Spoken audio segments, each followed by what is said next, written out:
লিটন কুমার দাস বাংলাদেশ ক্রিকেটের সবচেয়ে বিতর্কিত ও সমালোচিত একটি নাম। যদিও সেটা লিটন দাস ও ক্রিকেট বোর্ড মানতে নারাজ। কারণ তাদের মতে লিটনের রয়েছে অফুরন্ত ট্যালেন্ট। কিন্তু কি এমন ট্যালেন্ট যা গত 10 বছর ধরেও বের হচ্ছে না? যার কোনো সঠিক উত্তর নেই লিটন কিংবা বোর্ড কর্মকর্তা কারো কাছেই। কিন্তু দেশের মানুষ জানতে চায়, কি এমন প্রতিভা, কি এমন ট্যালেন্ট রয়েছে যা গত 10 বছর ধরেও বের হচ্ছে না? সেটা জানতে হলে অবশ্য লিটনের কেরিয়ার নিয়ে একটু ঘাটাঘাটি করতে হয়।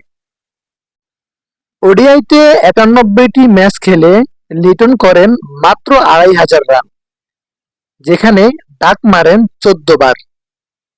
একজন ক্রিকেটার যিনি ৯১টি ম্যাচ খেলে ডাক মারেন ১৪ বার, তার প্রতিভা নিয়ে আসলেই প্রশ্ন করা উচিত না। টেস্টে অবশ্য লিটন একটু ব্যতিক্রম। ৭২টি ইনিংস খেলে লিটন করেন ২৪৬১ রান, যেখানে তার ব্যাটিং পজিশন মিডল অর্ডার বা লোয়ার মিডল অর্ডার। লিটনের কেরিয়ার বিশ্লেষণ করলে দেখা যায় মিডল অর্ডারে খেললেই জ্বলে ওঠেন লিটন কুমার দাস। ২০১৯ সালের বিশ্বকাপে ওয়েস্ট ইন্ডিজের বিপক্ষে ৩২২ রানের টার্গেটে খেলতে নেমে ৫ নম্বর পজিশনে লিটন ব্যাট করেন ৬৯ বলে ৯৪ রানের একটা ইনিংস খেলেন।